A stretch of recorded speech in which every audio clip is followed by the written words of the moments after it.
Welcome back.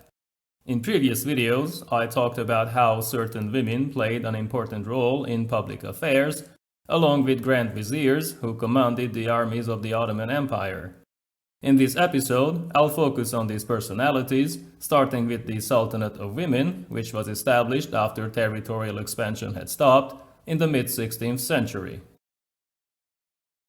The first notable personality was Hürrem Sultan, concubine and then wife of Suleiman the Magnificent, who was the first sultan to be married, increasing the importance of the imperial harem.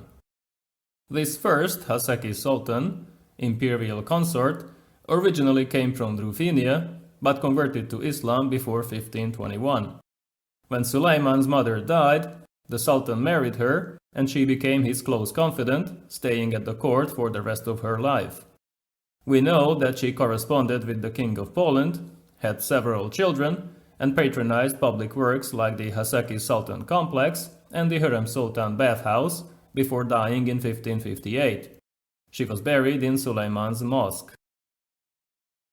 We should mention that she was also a controversial figure due to her rivalry with Suleiman's other prominent consort, Gulbahar, and her role in court intrigue, which allegedly led to the deaths of Grand Vizier Ibrahim Pasha and later Mustafa, Gulbahar and Suleiman's eldest son.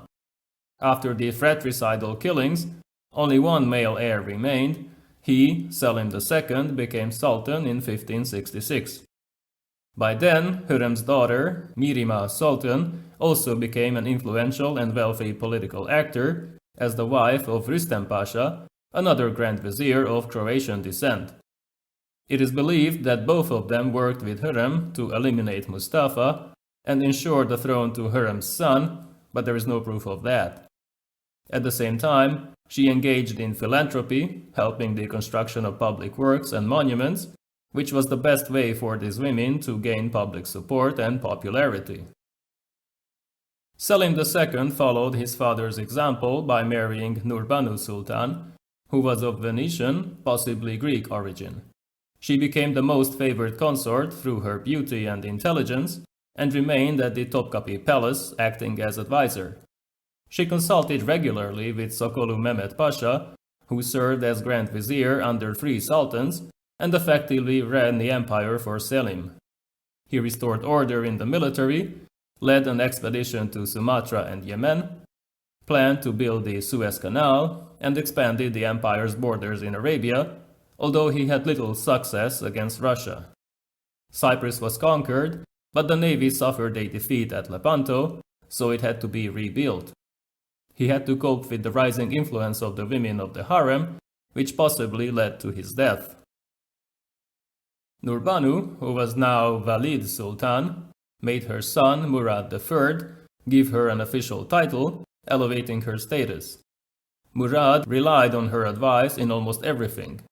This led to a conflict with his wife, the Albanian Safia Sultan, who also tried to influence the emperor and allegedly had Sokolu Mehmed assassinated in 1579.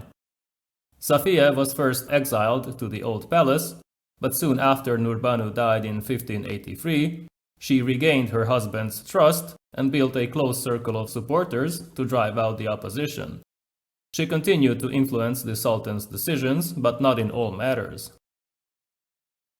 When Murad died in 1595, she became more active in political affairs as her son, Mehmed, became the new sultan.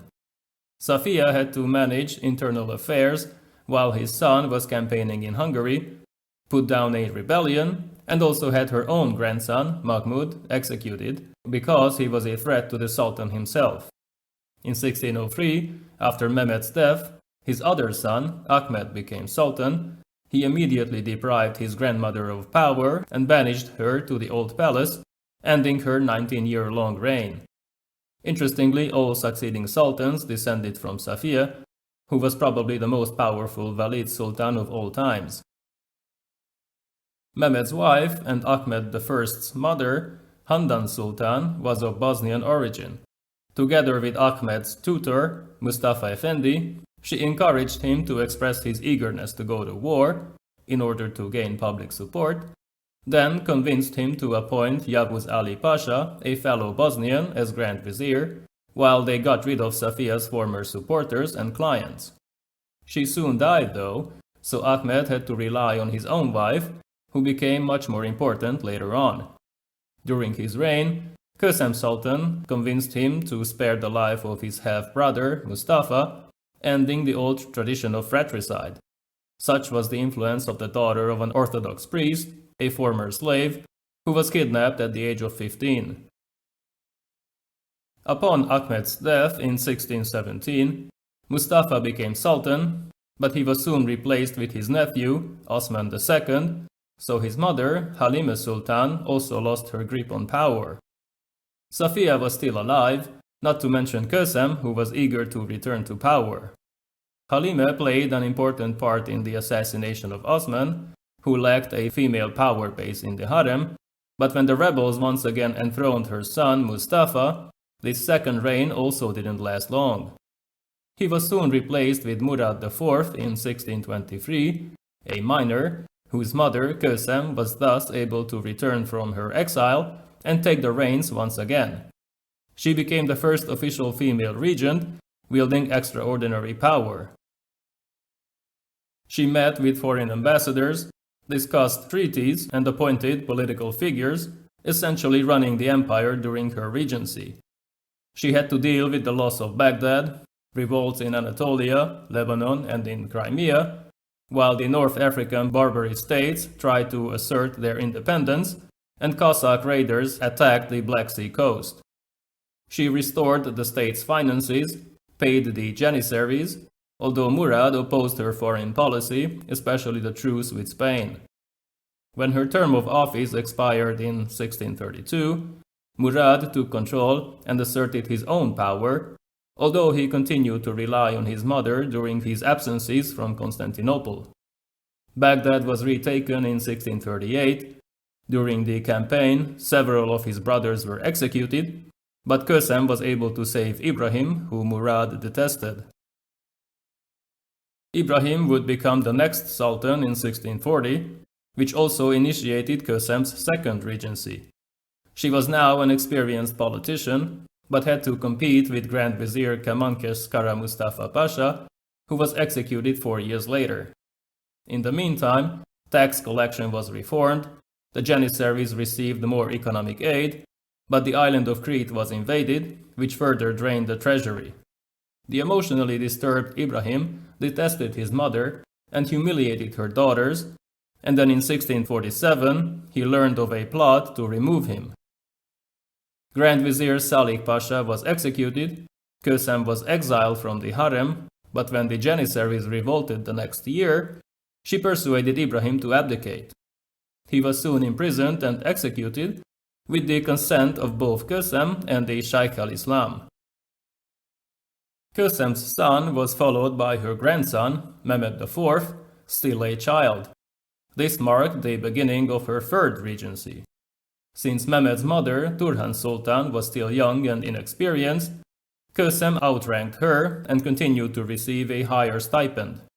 After a great defeat at sea in 1649, Grand Vizier Sofu Mehmed Pasha, who regarded himself as rightful regent, was removed and executed. A year later, new protests broke out in the capital. Murad Pasha was also removed, the streets were filled with soldiers, order was soon restored.